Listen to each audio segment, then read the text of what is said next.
This is Red Ice Radio.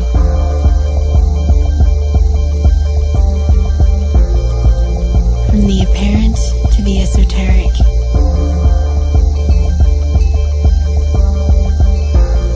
RedIceCreations.com. Hello ladies and gentlemen, this is Henrik Palmgren. Welcome back to Red Ice Radio. It's good to have you with us once again. And a warm welcome to everyone who's tuning in for the first time as well. RedIceCreations.com, that's the website. Go there for much more if you're not familiar with our format or many of the areas we discuss and address. And we do have a real treat for you here today, a special program with comparative mythologist, author and teacher John Lash, who returns for a fascinating and important program on the topic of the Archons from the Gnostic, or should we say the Nag Hammadi perspective. And if you haven't heard about this subject matter before, this is an incredibly important area that I think it's vital that you have some understanding about in order to help you to navigate in the madness, if you will. We are going to begin to discuss the Gnostic theory of alien intrusion. We'll take it from the top, so no worries if you haven't heard about this before, but this is material that connects with the ET question, the Greys, the reptilians, but also the mind parasites, the intra-species predators, inorganic beings, and the transhumanist agenda as well. And the question is why humanity is turning towards, or in some cases being forced to turn to the synthetic and artificial. Please stay with us. Well, it's a delight to have John Lash back with us here on Red Ice Radio again. It's always intriguing, always interesting to talk with you, John. And as always, of course, we appreciate your time. Welcome back, sir. How are you today? I'm excellent. Thank you, Henrik. It's always a pleasure and a privilege to talk with you.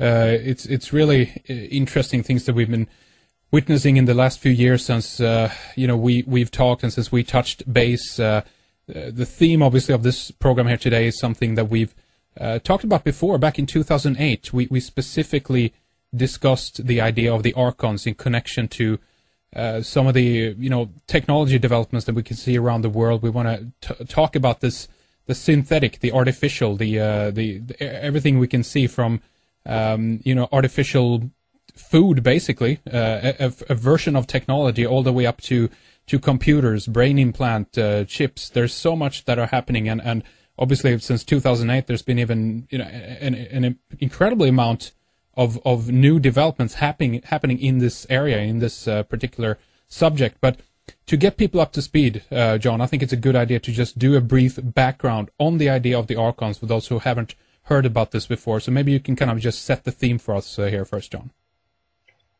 Sure, I'd be happy to do so.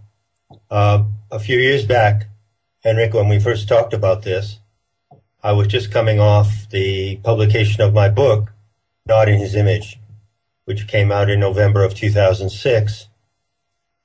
Now, there's a lot about these so-called Archons in that book, and in the 5 years since it was published, it seems like the word Archon has really come into the vocabulary. Certainly you find it in many places on the internet. It's being used widely. The word Archon and the adjective, which would be Archontic. And they're sometimes called the Archontes. These are Greek words. And that's very, I find that a good development because as far as I know, when I wrote Not in His Image, and you would second this observation, I believe, I was the first person to bring out specifically the Gnostic theory of the Archons, which is found in the Nag Hammadi writings, and is a great warning for humanity to alert us to those forces that can alienate us from the earth and actually cause us to betray and abandon our own humanity. There's a tremendous message regarding the Archons in the Gnostic writings. So while I wouldn't necessarily claim to have put that word into public discourse, it doesn't matter who put it in, I think I can claim that the Gnostic version of the Archons that is currently becoming more and more discussed originated with my book in 2006. That's right. And I remember, John, one other thing that really got me into the subject overall was rather an article that you wrote maybe it first was published on your own website, not sure. I picked it up from somewhere else back in, I think it was 2006 or 7, called The Gnostic Theory of Alien Intrusion. And here's really where the whole subject matter kind of touched base, if you will, then with the ET UFO phenomena. Do you recall that article, or do you recall anything from that overall theory that you just can kind of talk a little bit about? Because that's a good connecting point. There's obviously so much more to the idea of the Archons, what they are and so forth, but for people who haven't heard about it, there is a connection with the so-called alien phenomena, correct? Totally. In fact, for those who are getting onto this topic for the first time here, I would recommend you go to metahistory.org and go to the site guide and go to Gnostic. And in the Archon files, you'll find that essay. Certainly, I think it came out a few years before my book. It's certainly a signature essay, a key essay that really puts on the map in in clear terms, in explicit terms, and not complicated terms, what the Gnostic teachers of the mysteries told us about the danger of mind parasites and alien intrusion on this planet. So to just make a resume of that article, let me cite a few of the key points. The first point is that the Gnostics, who were shamans and seers in the ancient mystery schools, had capacities of paranormal observation. They were parapsychologists who could, well, first of all, they were shamans and seers who could look into other worlds, who could look beyond the physical dimension, and who could understand the eruptions of the supernatural into this world, if you will. Okay? At the same time, they were trained in noetic sciences, that is to say, in parapsychology, so that they were able to evaluate and assess the information that they received. This is really an important point. I'd like to stress this. Anybody and everybody can have psychic experiences, and most of us have had them at one time or another in our lives.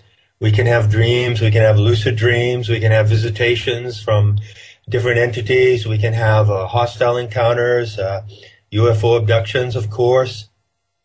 But the trick is to be able to analyze and deconstruct and assess these experiences correctly so that we come out of these experiences with an understanding of the phenomenon based in human sanity, not just based in speculation and weirdness. The Gnostics were paragons of human sanity in that respect. And what they taught in the mystery schools about alien intrusion is essentially two things. They taught that among all the other dimensional and beings that we might encounter, psychic entities, or other strains of humanity who might be floating through our world now and then, who live on other planetary systems, you know, they admitted and allowed all this. But they taught that if there were one predatory species among these, we would have to know what it was. We would have to be able to identify it.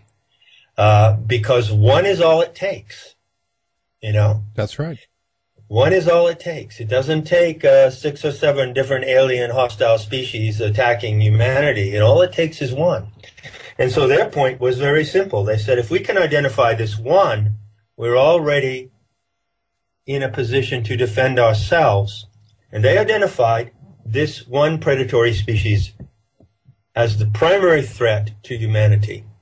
They called them the Archons. And they had a whole story about the Archons. The first part of the information they gave was a mythological scenario, a background. They actually explained how the Archons originated and where they originated and what produced them. So I don't think that this is remarkable information coming from, thousands of years ago. I mean, the Nag Hammadi documents are only about 1,600 years old, but the information contained in them, or I should say the sacred instructions in them, are much, much older, as you know.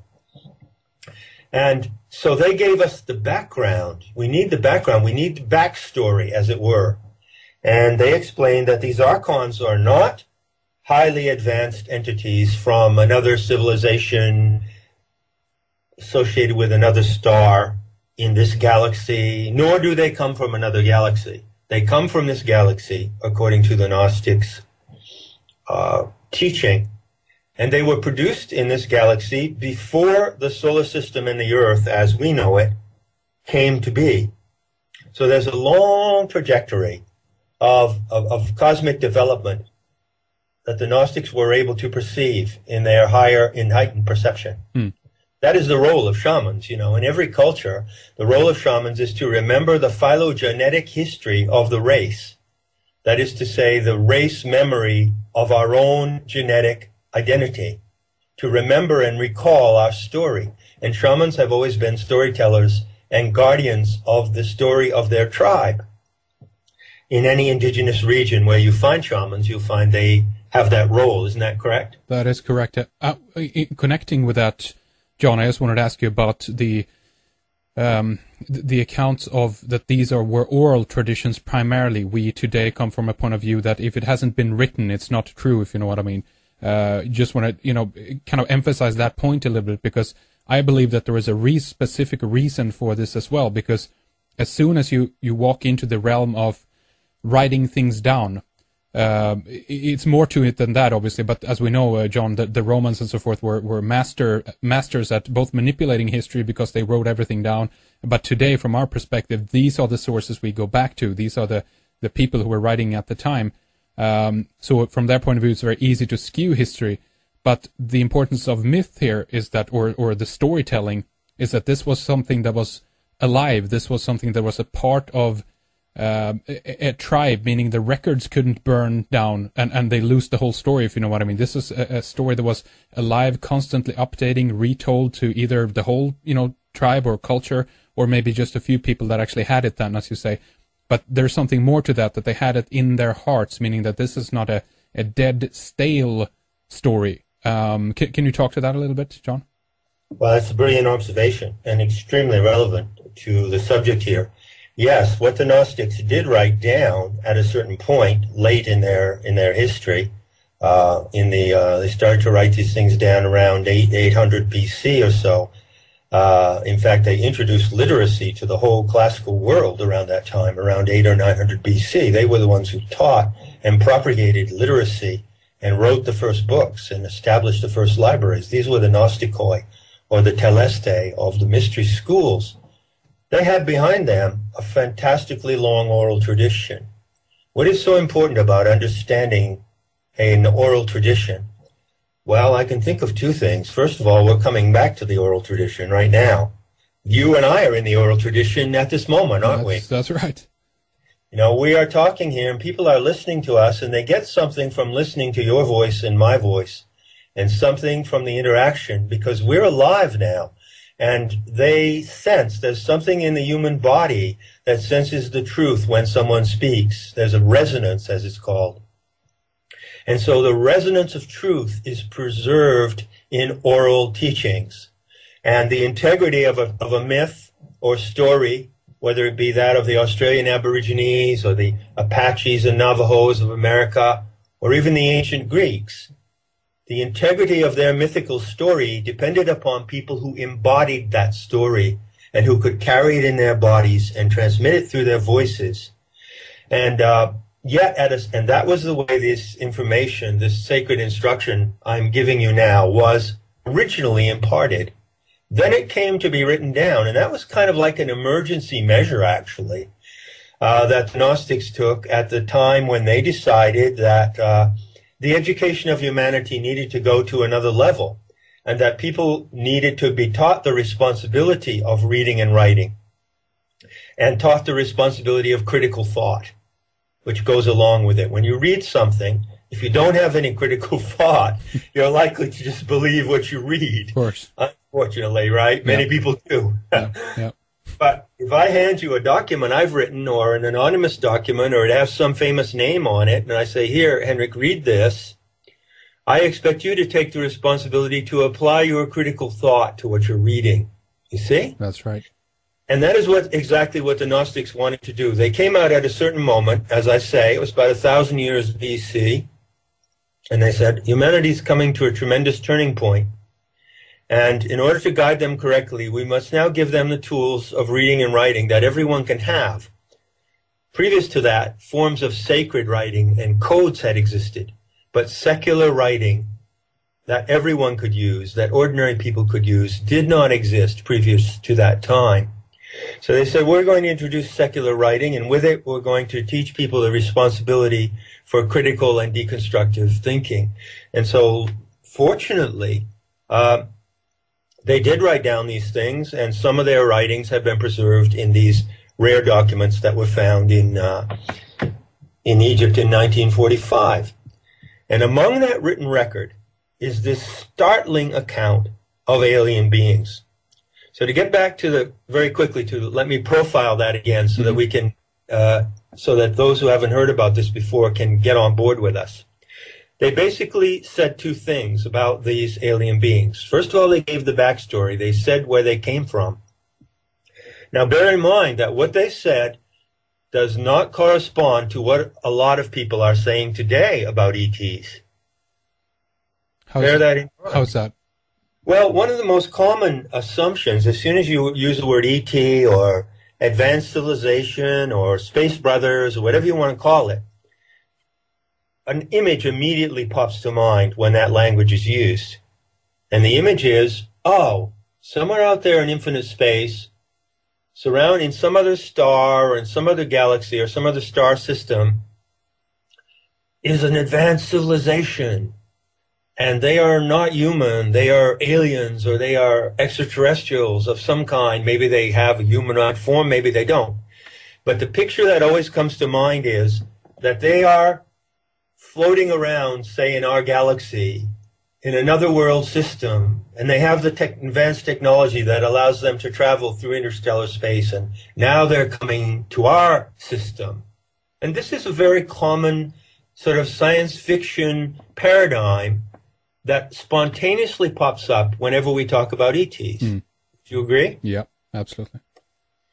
Well, what the Gnostic seers told us was not at all like that. Not at all. So whether or not you would, and I don't ask anyone to take their word on faith, by the way, but whether or not you would agree with what they said, bear in mind that what they said was distinctly different from this.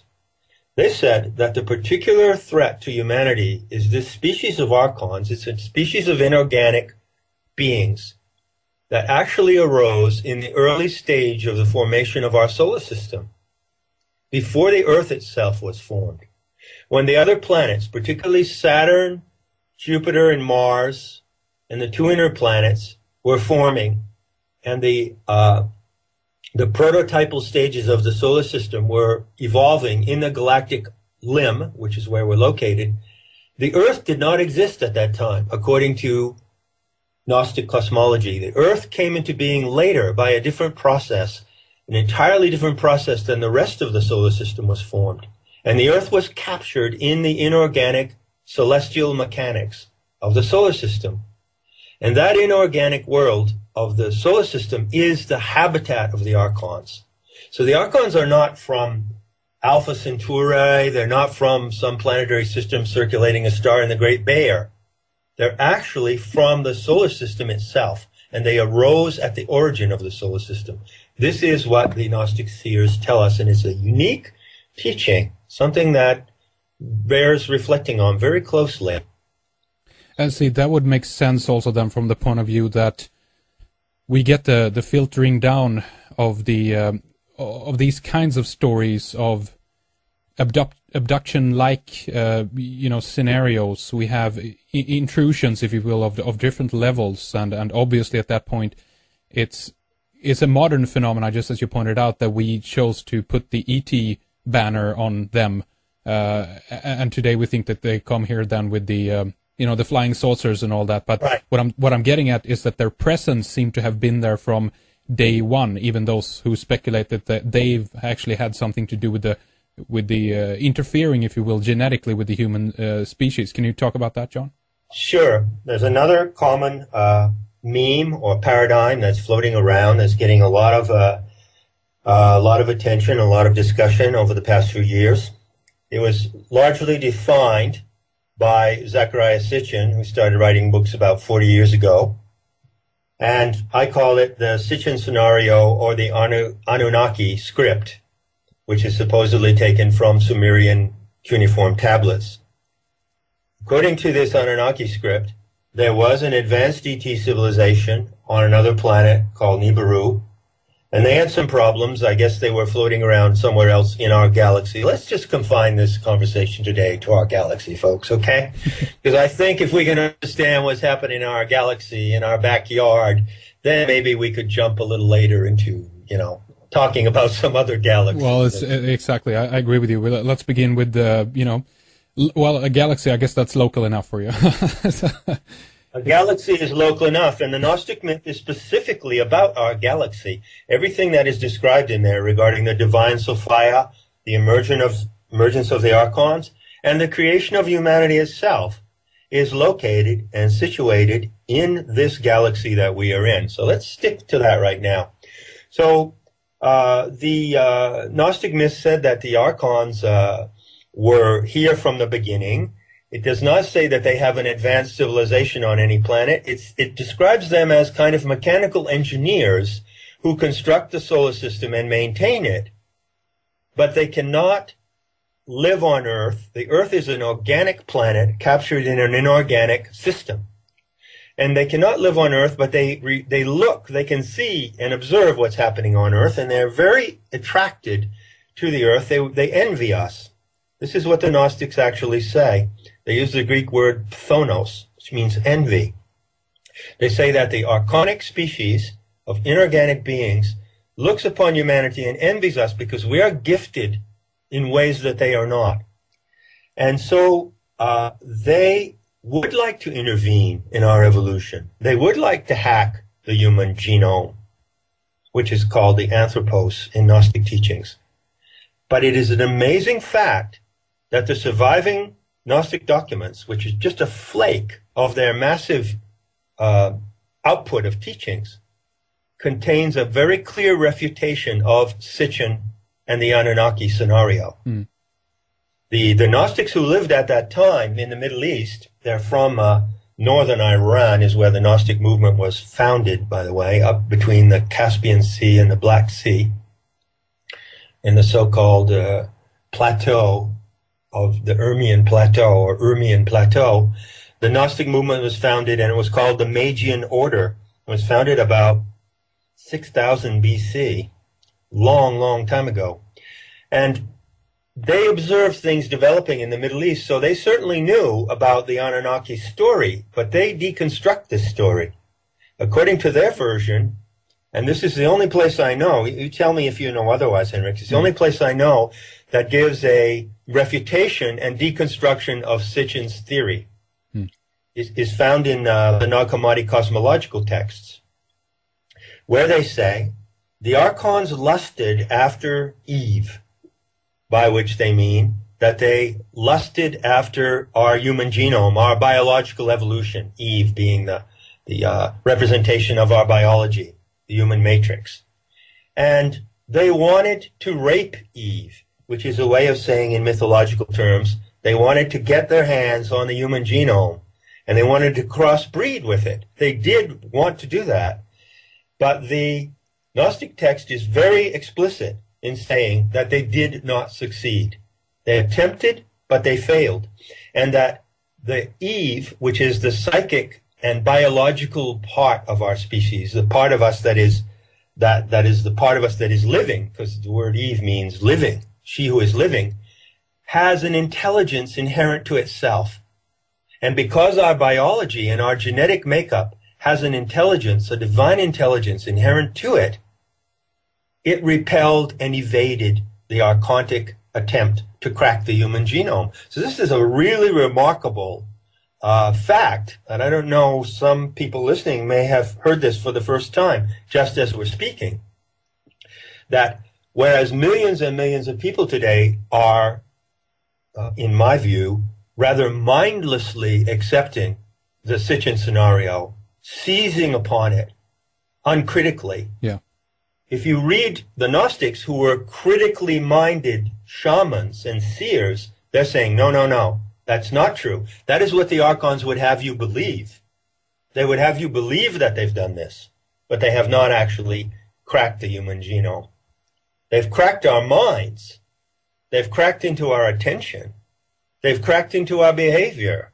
And the many ways in which they do that can be inferred from the Gnostic warning, but they have not literally cracked into the human genome because it is massively protected against that kind of intrusion. The immune system around our genome is immense, and it was designed in that fashion from the origin.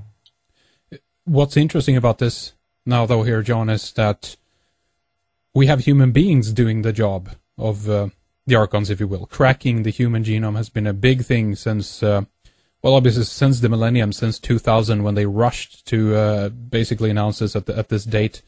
And since then, that time, there's been a tremendous amount of work being done on this. And we can only idly stand by and obviously question why. We were given one version, of course, as we always are, an official, what I like to call the fairy tale in this case, that this is some kind of dream, if you will, by certain people who are involved in cracking the human genome, like Craig Venter, that we've discussed before back in 2008, that this is about unlocking the keys to all the secrets of human beings, of curing all disease, of there's huge amounts of promises that is being made in connection to this. And the question is here, John, are human beings acting alone here, do you think, or do you think that we have human beings working, if you will, then maybe unbeknownst to themselves, for the Archons, doing their bidding, doing their job? What do you think? Well, I would say this is summarized, and I say this after a long study and a long immersion in the subject, about the tactics of the Archons. We could talk about that for a long time, and it's extremely instructive to read what the Gnostics told us, because it gives us the basis for a critical detective scrutiny of these mind parasites. But I would sum it up in this way. The Gnostics said that the Archons envy us. They want to become like us. And so they attempted to graft themselves into our genomic identity. They failed. So then they went to plan B. It's like, well, this is how they thought, the Archons. Well, if we can't become like humanity, we'll get them to become like us. The diabolically clever twist. Yeah. That's it in a nutshell. We'll get them to become like us. And you're absolutely right that this Human Genome Project is an archonic fantasy in which human beings, under the name of science, are actually acting out an archonic agenda. They're actually acting out, what is transhumanism? It's the archonic agenda that is blindly compelled to think that we can make something better out of ourselves than nature has made us. You know? That's a huge illusion. And that is the trap of the transhumanist agenda. Yeah. To believe that we can make something better out of ourselves than nature has made of us is a huge delusion and a lie. And those human beings who commit themselves to that lie, who get obsessed with it and involved with it, like Craig Venter and these hundreds and hundreds of other people, will be in turn, they are in the process of carving out their own annihilation. Because that lie is so deep, so deeply wrong, and so erroneous, that as they go deeper into the science to fulfill that, they are actually going deeper to into their own destruction.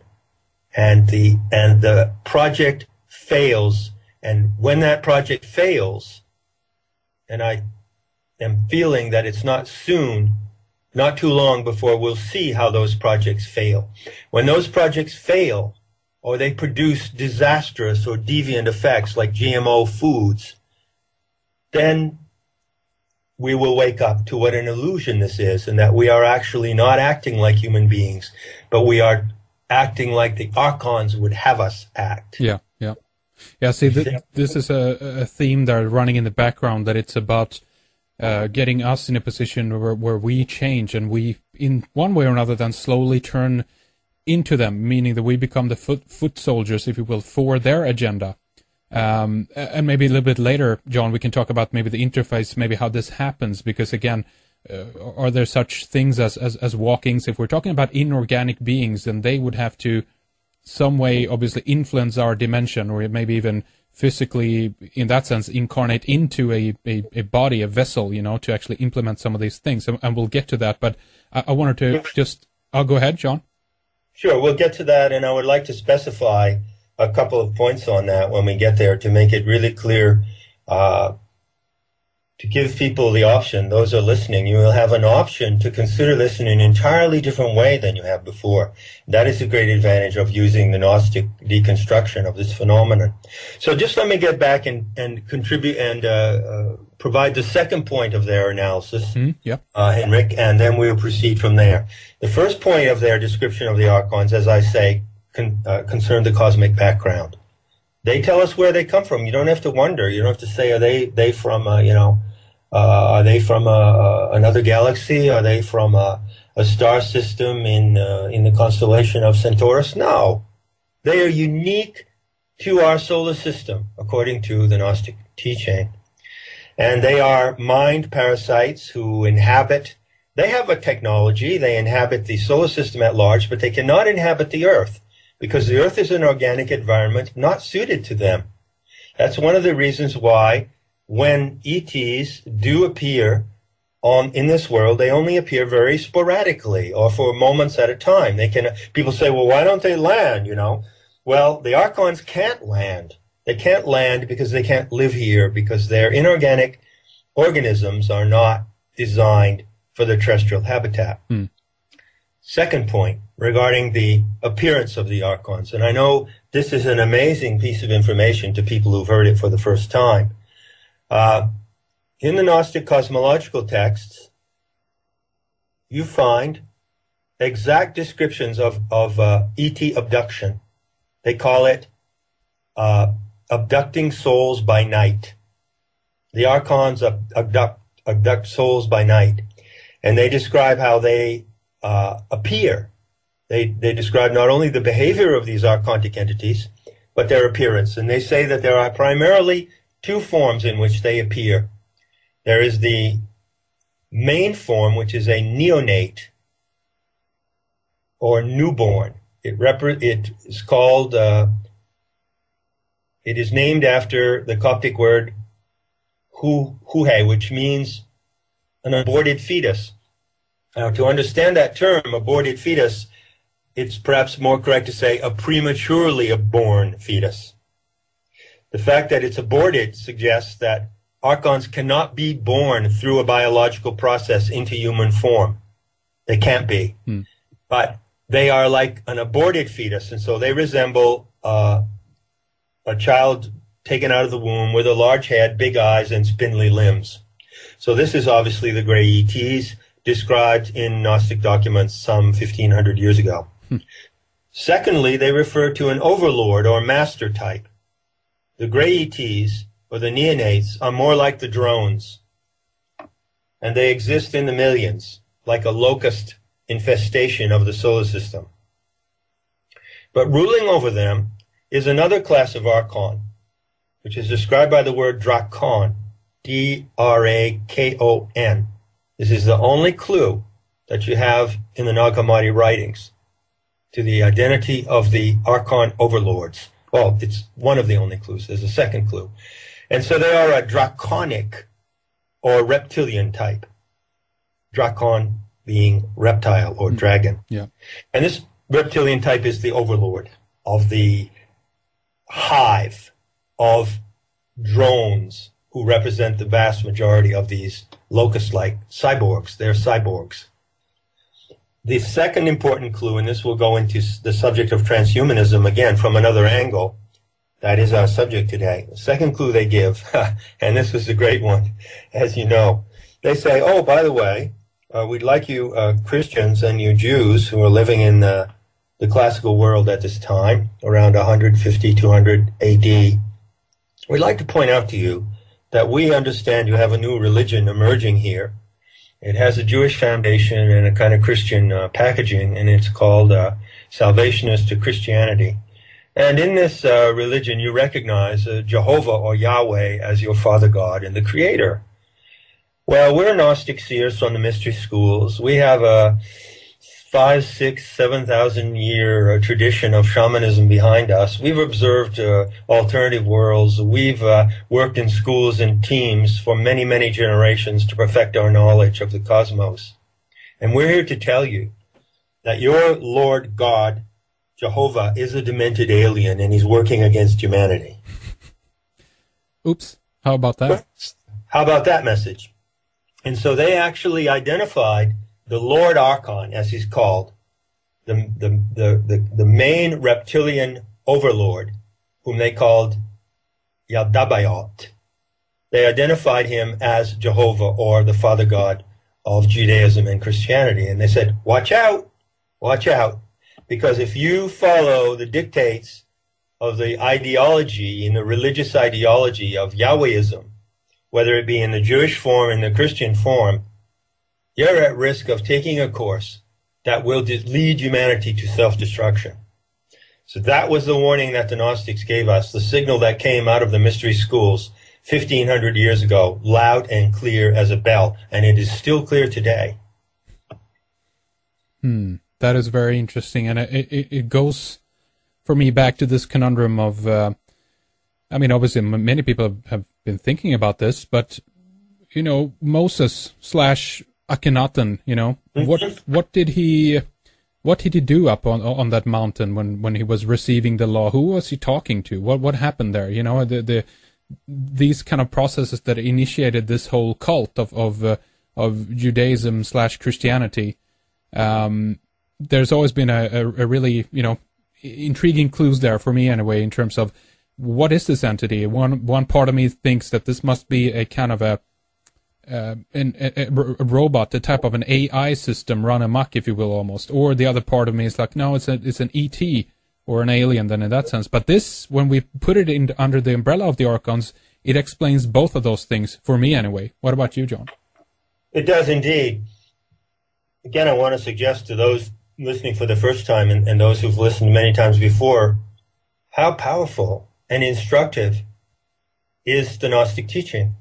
It doesn't tell you what to believe. It doesn't ask you to believe anything, but it gives you vital insight into these realities. And then you can go on your own and use that insight. And it is the most. I mean, I'm a comparative mythologist, and I've studied every kind of spirituality on the planet that you can imagine. And I have to tell you that this is the most instructive and helpful diagnosis that I've ever seen of alien intrusion. It really works if you use it yourself. You have to use it. It's not just information you receive. It's a diagnostic tool. And the best is yet to come. Let's look at another aspect of their diagnosis of alien intrusion. The Gnostics gave us even more than that. Not only did they describe the method and manner and tactics of the Archons, that is to say, they would abduct people, they use fear on you, they paralyze people. They described all of this in quite vivid detail in the Nag Hammadi writings. But they also said that there's an even greater danger.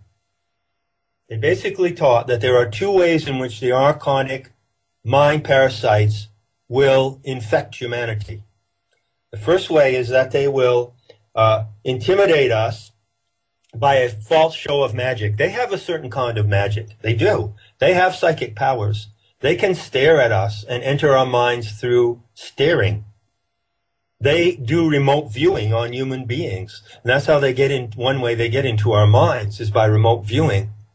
And they can also trick us with their main skill, which is called HAL in Coptic. H-A-L. And HAL means a simulation or virtual reality. So from a Gnostic point of view, what is happening in an alien abduction, when someone witnesses a flying saucer out their window, a beam comes down from the flying saucer. They feel paralyzed with fear. They're sucked up into this vehicle. They're subjected to a gruesome examination of some kind. This is a virtual reality event.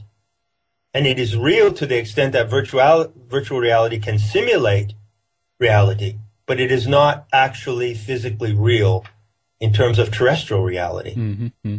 And so there again, you have from the ancient seers a clear explanation of how they would do this sort of thing, how they would intrude. But that's not the worst thing. What the Gnostics really warned was that the way that they will intrude and deviate humanity from its proper course of evolution is through religious ideology. They will do it through belief systems. And the Gnostics identified the salvationist belief system of Judeo-Christianity as the instrument of Archontic intrusion. It is the instrument. It is the main instrument in which they impact our behavior and get into our skins. Although they don't literally incarnate as human beings, we become so like them. We become so zombified in these religious belief systems of Judaism, Christianity, and Islam. We become so zombified in our behavior that it's just as if they had embodied themselves in us. That is their highest satisfaction, if you will. Right. So that is the interface. That in that sense then answers that question that we wanted to get to earlier, how they are controlling humans and the interference or the the connection between them and us in that sense. But would you say, John, that in certain cases does it go beyond that? Does it extend beyond that point where one of them actually might, I don't know what to call it, possess, inhabit, walk into the body of someone else? Do you believe that could be happening? It's not my understanding that is the case. I'm not ruling it out because I'm not omniscient. I don't have all the final answers. But in my close study of this phenomenon over many years, it's not my understanding that is the case. It's my understanding that they do not literally possess. I would say that possession, in cases of possession or diabolic behavior of possession, are cases where human projections are retroacted into the human psyche. Possession and diabolic behavior that we've seen, and there's much evidence of it in various cultures, is actually a human product, as far as I can tell. Until we start facing our own demons, until we understand what projection is. Many people don't even know what projection is, the phenomenon of psychic projection. But until we understand the basic dynamics of the psyche and the projection of negative and denied components of the psyche, we're not really going to understand possession. And then I think we could get to a point of explaining almost all, if not all, cases of possession and diabolic behavior from that viewpoint. And we could not falsely attribute that to the intrusion of aliens or other entities. So that's the line I take on it, just for what it's worth. Yeah. The abduction scenario, then, if we look at that a little bit more, we hear stories in some regards about updating DNA, changing DNA, fixing, meddling. We hear stories about hybrid programs, creating a hybrid race between us and them, maybe again bridging this interface so that they could be either part of us because of this Thonos or the jealousy that you mentioned before, that they want to become like us, they want to join with us. David Jacobs done tremendous work on this. What's your take on that, John? Well, I have to be brutally honest with you. I think that it's largely delusional. I don't think there is a hybrid program, and I don't care how many people say there is. I'm saying I don't believe that is so. We are capable of, let me take a step back here and see if I can legitimate myself, because I know there's a lot of people who won't agree with me here. The Gnostics taught many things about humanity and our makeup. And one of the things they taught is that the goddess Sophia, the divine Sophia, who actually engineered the human genome, she is the source of the human genome, endowed us with a special power, which they call the luminous epinoia. And that is actually the power of imagination. And they tell in their backstory of the remote history and cosmology of the Earth, they say that when Sophia recognized the presence of the Archons in our solar system, and she saw that as humanity emerged and lived out its experiment on Earth, a divine experiment on Earth, that the Archons would interfere and try to interfere in various ways. She then gave us a gift and a power to resist their interference, which is the luminous epinoia, which is imagination. But there's a really big problem with human imagination, which I would put in this way. If you don't use your imagination correctly, someone else will use it against you. Or I would put it even in another way. If you do not use your imagination correctly, you yourself can even use it against you. Your imagination can become a delusional force. Now, I think that these rumors of these hybrid programs and all of this, first of all, the Gnostics said that the hybrid program failed and that they did not succeed. I think that they are products of our imagination. They're products of paranoia, basically. And that by going into these realms of paranoia, we are actually providing a mental theater where the Archons can play out their game with us, which is a mind game of betrayal and deceit. And that we actually betray our humanity by playing into these scenarios. But unless we have a way to direct our imagination and focus it on our true humanity, that is a risk that we face. So one of the things that I'd like to get to at the end of this conversation we're having about transhumanism is how to defeat transhumanism by getting into the true identity of humanity. Transhumanism is an attempt to create, as I said, a concept of humanity, a hybrid, cybernetic species, superior to what we are, superior to being other animals, that is actually a betrayal of what our true potential is. If we could realize our true potential as magical children of Sophia, there wouldn't be any attraction in these games and in these scenarios. No attraction in the least. True.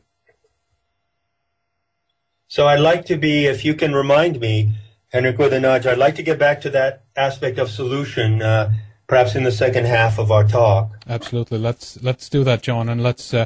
I want to run one more question, by you here, and then we can take a little break at that point. But let's talk about one more thing here, because there's another, problem here, or an issue of. I mean, because I still put the branch of abductions, maybe even onto the human realm, if you will. That this might actually be, military programs running. This might be the dramatic and traumatic yet subtle, if you will, manipulation of humanity over into a new age religion, if you will. And I can talk a little bit more about that. But this specifically has to do with a necessity that I can see now, both from the point of view of Christianity, Judaism, and maybe even Islam to a certain extent, that they've gone through different successions of reformations. They need to update their religion now and then in one sense or another. Now that we know that there's not a God up in the cloud somewhere because we're sending rockets up there, we need to expand the realm of these religions further, if you know what I mean. So in that sense, it's perfect from that point of view to say that there is somebody out there and they have created us. It kind of touches base a little bit with the science bit of this, but it's enough fiction, of course, to kind of put some question marks on it. But what I'm getting at is that we're seeing it traversing over to a new age religion, and I see that the aliens, if you will, then are kind of at the heart or at the center of this. And I guess I just would like to have your take on that, John. And I'm not saying that this is only maybe an invention, from the Archons, but it might be an extension of the manipulation that the Archons did on humanity, who are now kind of running on their own program and know simply that they need to update their own version of control, if you know what I mean. And we have so much of this, the alien phenomena disclosure. We have people talking about this on the TV. We mostly see it today, of course, in the context of an alien invasion. Economists like Paul Krugman is sitting there now and kind of talking about a fake alien invasion that would be good for the economy. So I guess what I'm getting at is that this is really beginning now to really seep into the mass consciousness, if you will, of humanity. And the question is what the agenda is at the end of that. And I see that this is about a reformation and updating and a creation of a new age religion. What's your take on that, John? Well, I would say you're tracking that closely, and my observations and suspicions about it are closely lined to yours. First of all, I'd just like to make one point about abductions as being done by human beings to other human beings. As far as I can tell, and I follow Jacques Vallée on this and a few other people who are particularly astute, the whole ET UFO phenomenon since 1947, since Roswell, is a huge psyops. You know, it's a huge psyops to cover up black ops and covert military operations and very sinister things that certain military gangs around the world are perpetrating. So when I say that, however, please understand that I do not dismiss the phenomenon. I do not say that the phenomenon of alien intrusion can be totally dismissed on that account. Not at all. As far as I know, following the mystery school teachings, there is a real threat of this archonic intrusion that needs to be faced. But we need to know who the real enemy is, and we need to see their face clearly and see their motives and their methods. So there's a trap that we want to avoid here if we can. A great deal of what is done and attributed to UFOs and ETs may well be just a psyops to cover up military black ops and sinister programs of abduction. And, you know, I'm much more inclined to think that mad scientists on the earth, like the Nazis were known to be, are experimenting with hybriding and weird genetic and eugenic programs and abducting people and then blaming it on the ETs. You see what I mean? Yep, yep. I'm much more inclined to believe that that humans are doing this. I mean, there's a double challenge presented by the Gnostic expose of the Archons. It's a double challenge, and we're right in that challenge right now. We're looking down the double barrel of this challenge. The first part of the challenge is to recognize who the alien predators are, to understand their MO, and to understand how to defend ourselves against them, which the Gnostics also explained. We can get into that in part 2. That's concerning the Archons. But they're not the real ultimate danger that humanity is facing right now.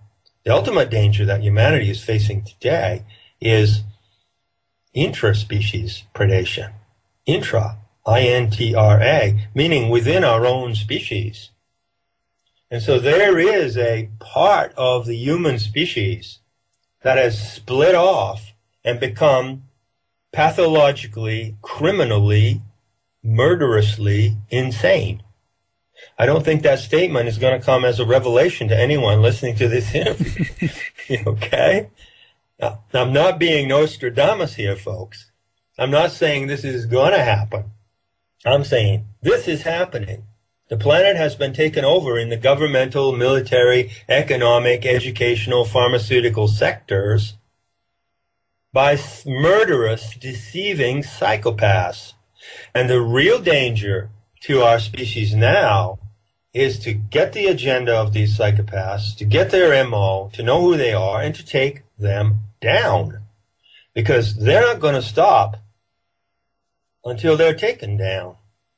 So we've got quite a job on our hands here, and it's extremely important in facing this critical moment in our evolution to distinguish between that which is done to us by an alien intrusion into our minds, causing us to behave like zombies remotely controlled by some psychic entities, and that which is done to us by our own kind. You see? Yeah. And to a certain extent, transhumanism, if you ask me about what transhumanism is really just a name, it's a label. In a way, it's kind of misleading, because it's a label that you can attach to the agenda of certain human beings who actually don't want to be human. And the main characteristic of all the human beings in the transhumanist agenda and the transhumanist gang is one simple thing that identifies them: fear of death. Yep. They're afraid to die. Yep. And so they want to upload their consciousness into a cybernetic organism, or they want to have nanomedicines and all of these. You know, you've interviewed many of these people and many of the detectives who are investigating them as well. And I'm here to say that that has turned them against humanity. So transhumanism is really a program of people who are anti-human. The trans part of it is a lie. If you want to go beyond humanity, you don't even know what humanity is. You don't even know what human potential is. Yeah, exactly. And yet we're ready to leave it behind right away. Yeah, it's incredible, isn't it? And that, which is really stupid when you look at it, that stupid move, that obsession comes from people who can't face their own humanity. They hate humanity. They're against humanity, and they're scared to death of death. And I have a message for those people, those transhumanists who don't want to die. So I hope some of them are listening to this, because this is John Lash's personal message to you, who don't ever want to die. Don't worry about it, folks. Because when you die, nothing will happen to you because you're dead already. Okay? You're dead. Because we can only live as human beings as long as the quality of humanity lives in us. Mm. And the Gnostics knew what this quality of humanity was, and they educated and nurtured it with tremendous care.